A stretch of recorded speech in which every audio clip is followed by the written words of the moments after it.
What's up guys, in this tutorial I'm going to be explaining for and while loops inside of Roblox Studio. I guess you could just say loops in general. So let's get right into that by going over to server script service, and I accidentally deleted my script since the last episode, so I'm just going to add in a brand new script right here and we can get scripting. So first off, I want to talk about what a loop is. So as I was talking about, there are two different types of loops. There's a while loop and a for loop. With both loops, here's a short description for them both.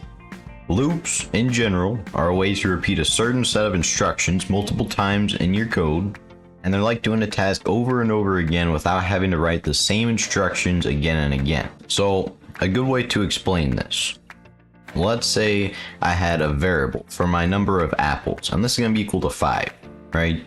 So, I can say apples minus 1, apples minus equals 1, sorry. Whenever we take away a value like this, we either say apples minus equals 1 or apples equals to apples minus 1, just like this. We need the equal sign right there because it actually assigns the value to this variable. So I can do this and I can print apples, and then I can say once again apples equals to apples minus 1, and then print apples. And you can see I can do this all the time until I have no more apples, because this would be 5 times now, so apples would be equal to 0. And we can check this by, first let me open up the output and then click on run. You can see it's going to start at 4 and go all the way down to 0, which is pretty cool. However, this is some pretty sloppy code, and we just copied the same thing over and over again. And there's a way to keep this nice and organized, and that's what we use a while loop for. So let me explain this real quick. You can think of a while loop like a guard at a gate who's going to keep on checking a condition. As long as the condition is true, the guard will keep on doing something. So let's say they're trying to check a gate because they're looking for somebody.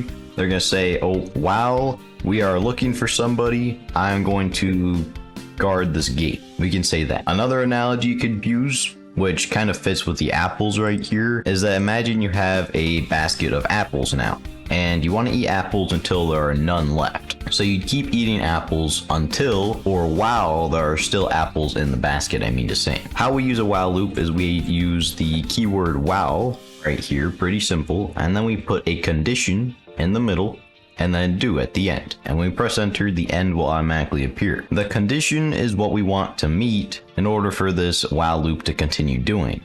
And this is going to keep on going on forever until that condition is met, or until this condition is not met, I mean to say. So let's replace this condition. Let's say while apples is greater than 0.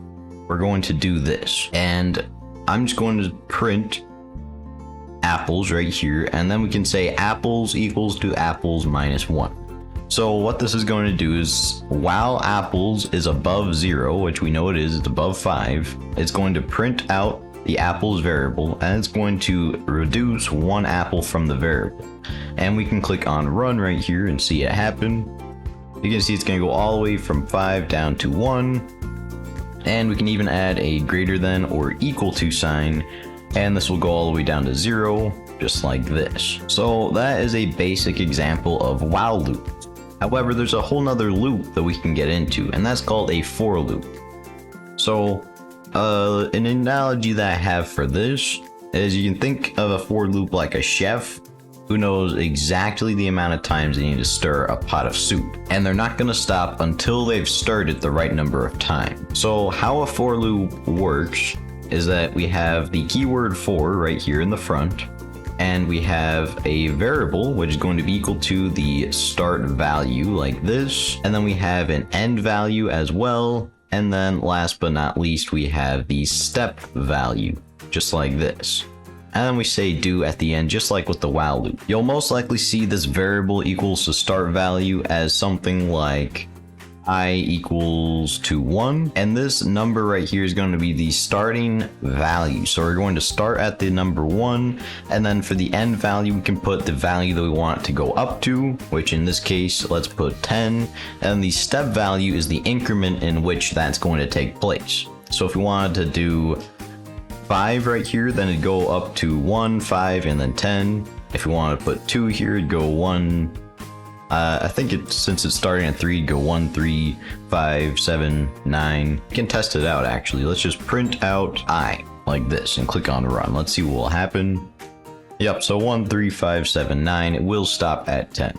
So that's pretty cool. But we're not just limited to all these numbers. You can also do 1 or 0.1. You can even go into the decimals like this. However, we can also do negative numbers. So let's say we want to start at 10 and go down to 1, and we want to increment by -1.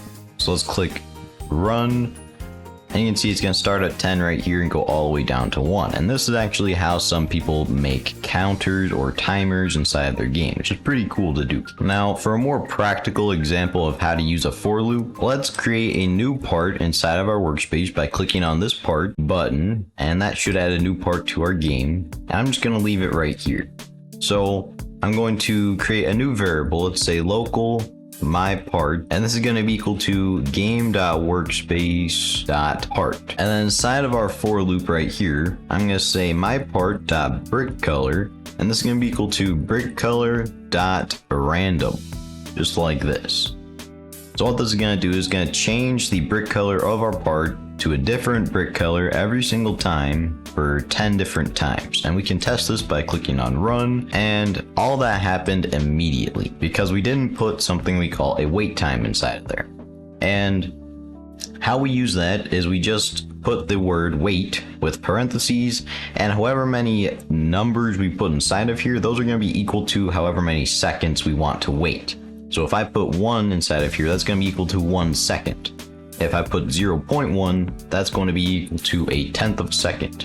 And if I said 0.01, you probably get the point here, but whatever number we put inside of here, that's going to be equal to seconds. So I'm going to put wait 0.1 and click on run. So now as you saw right there, the brick color changed a multitude of times, and that was pretty cool.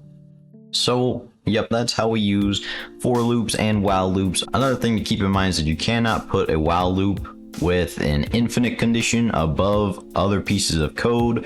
Otherwise, the other pieces of code will never be met because the while loop is taking over. So let's say while apples equals to 5 do, we're just going to print apples. I guess I should print the value itself. So we're just going to print apples, and then we're going to wait 0.1. You can see it's never going to actually get to the for loop now because this condition and while loop is going to be going on forever while apples is equal to 5. So it's just much better to put this down at the bottom of your script. And yeah, because that's something I used to do a lot. That really made me struggle with a lot of scripting endeavors. So if you guys enjoyed this video just as much as I did, make sure you like, subscribe, and comment down below. I'll see you in the next video. Bye.